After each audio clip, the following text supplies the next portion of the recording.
God said that Mary would be honored. Show me the verse. Never once did he say it. He said the opposite. Jesus said the opposite when the woman in the crowd said, "Blessed is the womb," and he turned and he said, "Bless God."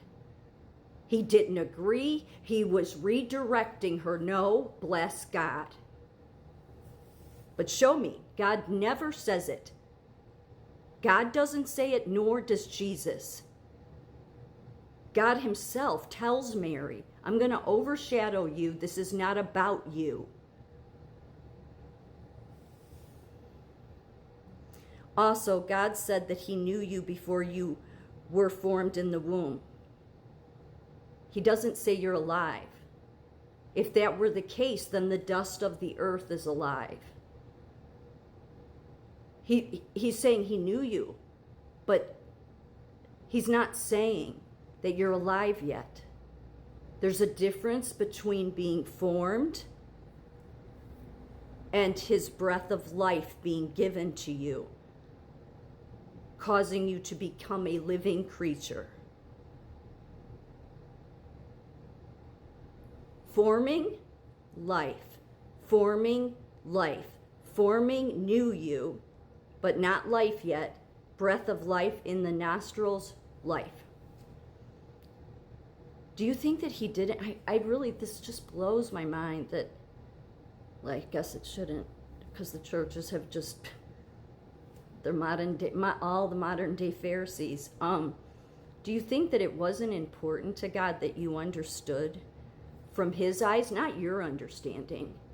This is all man's understanding, all of these comments I'm getting. You're all leaning on your own understanding. You're not seeking God in this area. You're going with what the science says, which is always whenever you're trying to decide with the science and God, you should always go with God. God says life begins with his breath in the nostrils. The dust of the earth cannot receive that.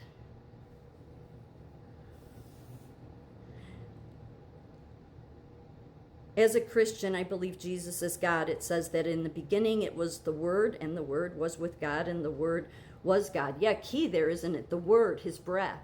The Word, his breath. The breath, the breath. Breath, life. Breath, life. Breath, life. Breath in the nostrils, his spirit in the nostrils. How, when you're born again, how does he give you the Holy Spirit? Because again, even once you're born, you're not saved. That's what everybody in this world seems to be missing, is that wasn't the life that God was most concerned about. Nor was it the one in the womb. What he was most concerned with, and what the responsibility he gave man, was you better make sure that all these people born go on to be born again, because none of them are saved. When they are saved, then I use my breath again to give them the Holy Spirit. Very key, so I don't know why you're not understanding this. Mary was a virgin. She conceived of the Holy Spirit. She was absolutely the mother of God, blasphemous in every way. Absolutely blasphemous. Let's go with what God said. God never said mother of God. Never said to honor her, said the opposite. What he did say is that once born, he will be the son of the Almighty. He will be the son of the Most High. He said nothing about mother of God.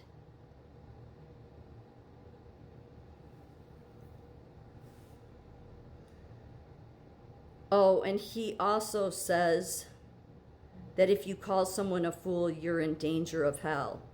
Well, you should know the Holy Spirit, because the Holy Spirit convicts you to speak up and speak the truth, because as Jesus himself said, the Holy Spirit will convict the world. Ma'am, I'm going to pray for you. I'm not even Catholic. It sounds like you are. I don't worship Mary, but lady, you are so off base. No, you just have conformed to the world. You have conformed to the world. You're leaning on your own understanding instead of going to the Holy Spirit with this. And this is how everyone's led astray onto the broad road. is because, nope, the science says life begins at conception. What does God say?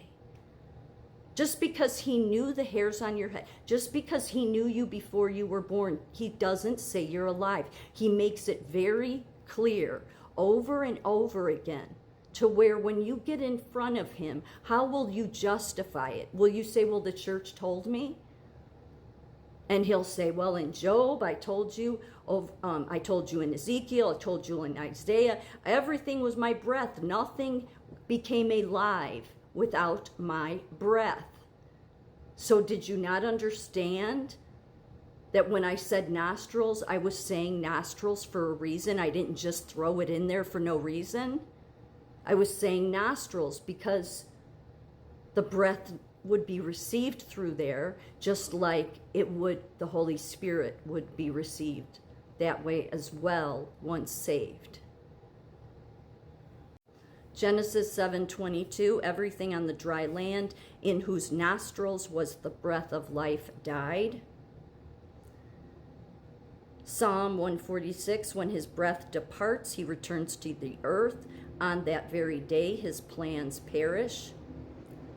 Job 27, as long as my breath is in me and the Spirit of God is in my nostrils. Over and over and over again. And the dust returns to the earth as it was, and the Spirit returns to God who gave it. So, quite frankly, if you want to lean on your own understanding and you want to conform to this world, then I'll pray for you.